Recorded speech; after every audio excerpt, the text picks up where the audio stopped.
Welcome to ஷானுராம்ஸ் kitchen. இன்றைக்கி வந்து oats வச்சு எப்படி ஒரு அடை பண்ணுறது அப்படிங்கிறது தான் பார்க்க போகிறோம். இந்த ஓட்ஸ் வந்து நம்ம ரெகுலராக நிறையா பிராண்ட்ஸில் வருது. இந்த மாதிரி ரோல்டு ஓட்ஸ் தான் நான் இங்கே எடுத்துட்டுருக்கேன்.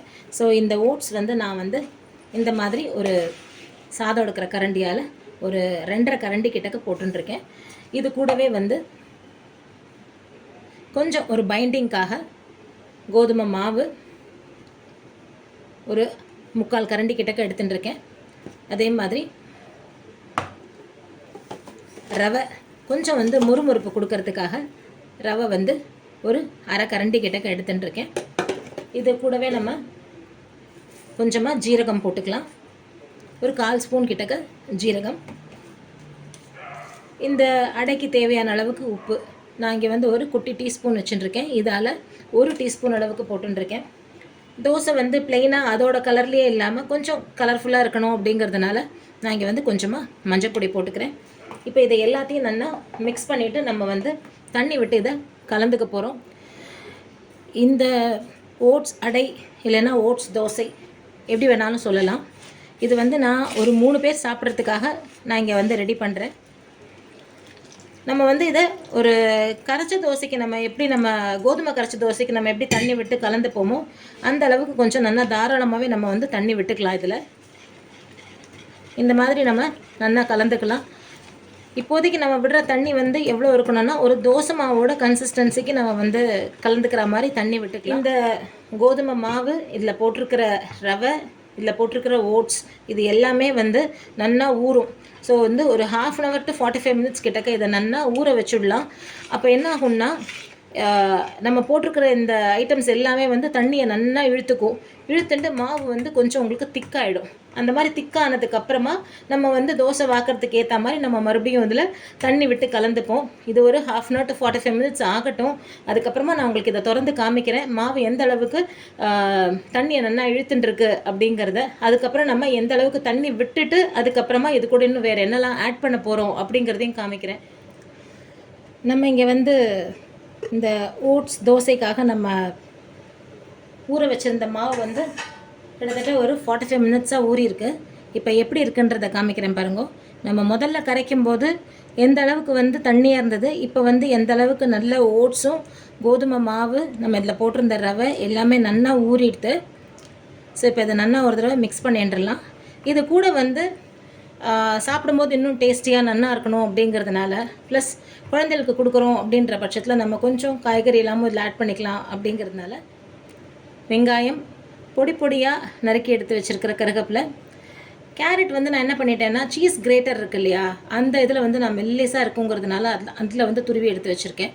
ஸோ நல்லா மெல்லிஸாக நறுக்கி வச்சுருக்கிற கொத்தமல்லி, இந்த அளவுக்கு மெல்லிஸாக நறுக்கின பச்சை மிளகா. இவ்வளோ மெல்லிஸாக நறுக்கினானாக்க நமக்கு வந்து தோசையில் வந்து மாவில் வந்து நம்ம இதை போட்டு கலந்ததுக்கப்புறமா தோசை வாத்தா கூட நம்மளுக்கு வந்து இந்த பச்சை மிளகா வந்து நம்மளுக்கு வாயில் ஆப்பிடாது. இப்போ இது கூடவே நம்ம வந்து கொஞ்சமாக தண்ணி விட்டு கலந்துடலாம். ஏன்னா இப்போ நம்ம காயெல்லாம் நம்ம இதில் போட்டிருக்கோம் இல்லையா, ஸோ நமக்கு வந்து கொஞ்சமாக தண்ணி தேவைப்படும். இது நம்ம வந்து கரைச்ச தோசையாக தான் வாக்க போகிறோம். நம்ம ரெகுலர் தோசை மாவு மாதிரி அப்படியே நம்ம கரண்டியால் எடுத்து விட்டுட்டு அப்படியே தோசைக்கல்லை வச்சு தேய்ச்சானா இவெல்லாம் ஸ்ப்ரெட் ஆகுமானா கண்டிப்பாக இது ஸ்ப்ரெட் ஆகாது. அதனால் கொஞ்சம் தளர்த்திக்கலாம் இந்த மாவை. இப்போ கொஞ்சம் திக்காக இருக்கு இல்லையா, இன்னும் கொஞ்சம் கூட தண்ணி விட்டு தளர்த்திக்கிறேன். இந்த அளவுக்கு இருக்கணும். இதை வந்து நம்ம எப்படி வந்து ரவா தோசைக்கெல்லாம் அங்கங்கே கொஞ்சம் கொஞ்சமாக அப்படியே ஸ்ப்ரெட் பண்ணுற மாதிரி தெளித்து ஸ்ப்ரெட் பண்ணுவோமோ அதை மாதிரி தான் நம்ம இந்த தோசையை வாக்க போகிறோம். இங்கே வந்து நான் இப்போ வச்சுருக்கிற தோசைக்கல் வந்து சூடாக எடுத்து லேசாக எண்ணெயும் விட்டு நல்லா அதை ஸ்ப்ரெட் பண்ணிட்டாச்சு. இப்போ நம்ம வந்து எடுத்து வச்சுருக்கிற மாவை எப்படி விடுறதுங்கிறத நான் இப்போ காமிக்கிறேன். இப்படி தான் நம்மளால் இதை விட்டுக்க முடியும். நடுவில் விட்டுட்டு நம்ம ரெகுலர் தோசை மாவு மாதிரி அப்படியே சுற்றி வாக்கிறது அப்படிங்கிறது வந்து இதில் வராது. இது வெந்துட்டு வர ஆரம்பிச்சிடுது.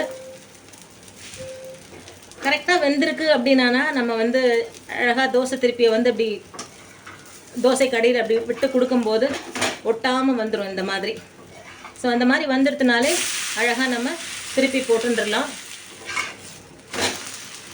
ஸோ நம்மளோட தோசை வந்து நல்லா இந்த சைடும் வந்து அதாவது மேலாக இருந்த பக்கத்தை நம்ம கமுத்தி போட்டிருந்தோம் இல்லையா, இப்போ அதுவும் வந்து நல்லா வெந்துடுத்து. இப்போ வந்து அழகாக அப்படியே இதை எடுத்து வச்சுடலாம். ஒரு தடவையும் வந்து நம்ம மாவை வந்து எடுக்கும்போது இந்த மாதிரி ஒரு தடவை நல்லா அடி ஒட்ட கிளறி விட்டுக்கோங்க. இப்போ நான் வந்து அடுப்பை சிம்மில் தான் வச்சுட்டுருக்கேன். தோசையை வந்து நல்லா இதில் மாவை வந்து ஸ்ப்ரெட் பண்ணி விட்டுட்டு அதுக்கப்புறமா நம்ம வந்து மறுபடியும் அடுப்பை பெருசாக்கிக்கலாம்.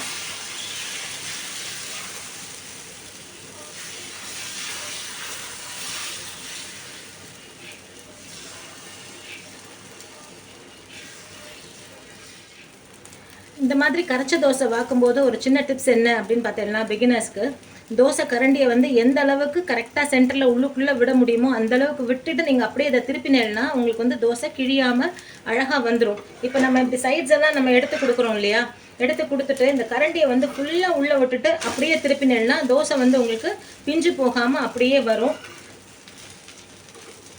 நம்மளோட 2வது தோசையும் ரெடி ஆகிடுது. நல்லா சுட சுட ஆவி பறக்க oats dosa, ready type of chutney ஒரு சாம்பார் இந்த தோசைக்கு வந்து ரொம்பவே நல்லாயிருக்கும், டேஸ்ட்டாக இருக்கும். ஸோ நீங்களும் இதே மாதிரி ட்ரை பண்ணி பாருங்க. எப்படி வந்ததுங்கிறத உங்களோட கமெண்ட்ஸில் சொல்லுங்க. தேங்க்யூ.